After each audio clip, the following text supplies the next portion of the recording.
This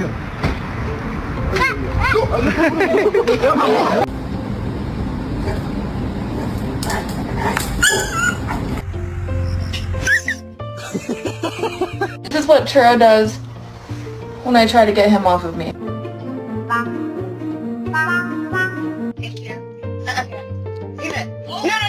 No, come here.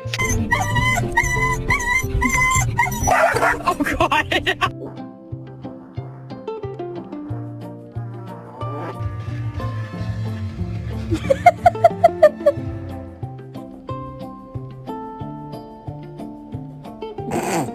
Can I get a oh yeah? Oh yeah!